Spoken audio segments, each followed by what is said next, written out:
kind of a combo. I guess Allen is a combo too, right? Yeah, I would say. I mean, maybe it's because Steph is just so ridiculous. You know, so I just think he's just so different. I don't give Steph the point guard nod because he's so different. Like, with Zeke, you knew Zeke was the one, Dumars was the two. You kind of knew that. You knew those, he brought the ball up, he handled the rock. You knew he was the point. He really wasn't letting too many other people bring the ball up. With Steph, he's so dynamic to the point where plays off the ball a lot. He can play off the ball, and when they was winning championships, Sean, Livingston was bringing the ball up. Iggy was bringing the ball up. Draymond was bringing the ball up.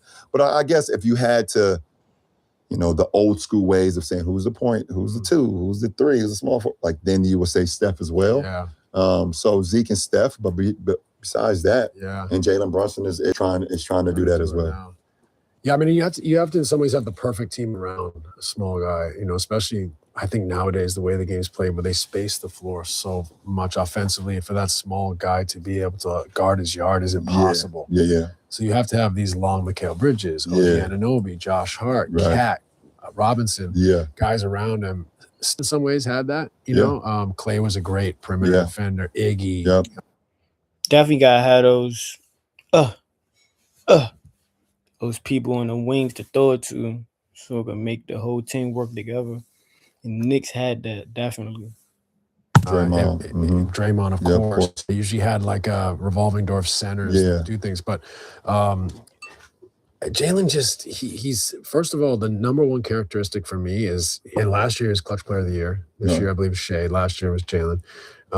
Is his will to win. Right. His will to win. And I would say one of the things that I love about him, beyond the shot making, is he's so smart at using his body. We know he plays off 2 feet. We know he's got incredible touch. Got some fast instincts. You know when to do this, know when to do that, know when to go this way, know when to use his speed, know when to take off, know when to shoot, know when not to shoot. Jalen Brunson like that. I ain't gonna lie. He one of the best players in the NBA today. On those drives where guys, and he's able to just float the ball in the basket. It's almost not a floater, not a layup, not a runner, but it's just like a shot on the move. And it's what we will say is off timing. Yeah.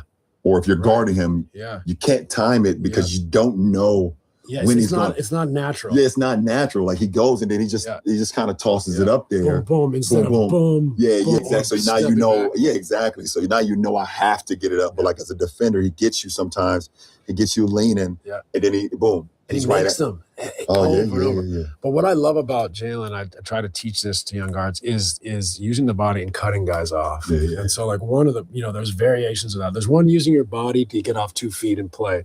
There's one where you have half an advantage, where you steer him away from the pocket of space so you can then go back to the pocket of space. Yeah, there's one thing Jalen Brunson and I do. He know how to stir his defender. He know how to make his defender go in the direction he wanted him to go in.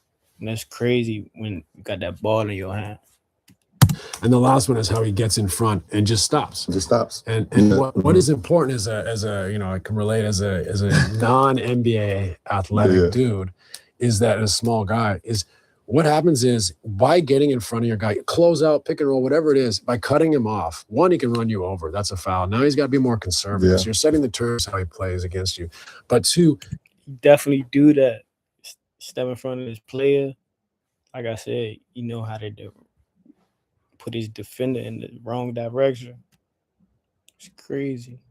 I've seen him get better and better over the years, and look where it came to. As you cut him off, your big's rolling or your big's in the dunker, you're creating a big pot. You've stopped the game. Game stops. And now if that big wants to step up, you're looking right at the lob. Right? If that corner guy wants to come in, you're seeing that. And you say, okay, the game's going to restart when I say so. Right. And now we play 4-on-3, 3-on-2, 2-on-1. He's so good at taking those little advantages or big advantages, stopping the game, creating a space for himself and asking the defense, who's going to come guard this space? Because if you do, I play him behind. And also add on to that, he's a lefty. Which also changes it too. Our league. I didn't even know that. I didn't even know Jalen Brunson was a lefty. He already played with both hands.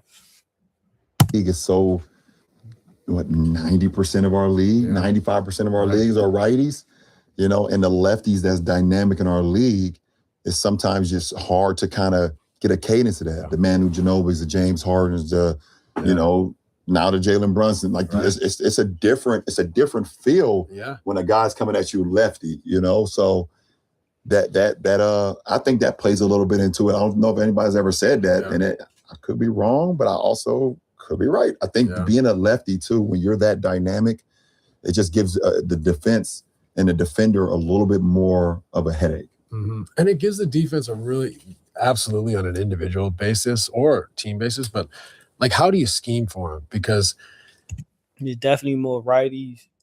I think it's more righties than lefties in this whole world. And there's something about them lefties.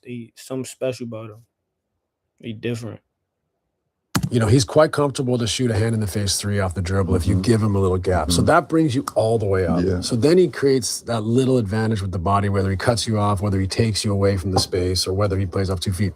So what do you do? Like, getting in the gaps is so hard because he's so efficient at getting his slight advantage and using the straight to the hoop space instead of curving one way, spinning. He's very in, like, his short lane. So the gapping, it's really difficult to gap him because you have to overcommit so much. And like you said, we said in game one, you mentioned in game one, they made those threes. So that even, it puts so much pressure when they're at their best. You know, Mikal Bridges is, you know, knocking down shots. OG's knocking down shots. You know, Josh Hart knocks in a couple.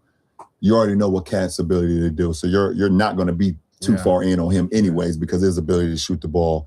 You know, and Shamlin been shooting the ball. Like I said, Deuce been shooting the ball. So JC, Jordan Clarkson, could come in and knock some down. So like we mentioned earlier, they've done a great job of surrounding him with the perfect pieces that allows him to be the perfect himself. It's definitely what it happened. He definitely had all the pieces, and they put that thing together. I ain't gonna lie. They put that thing together.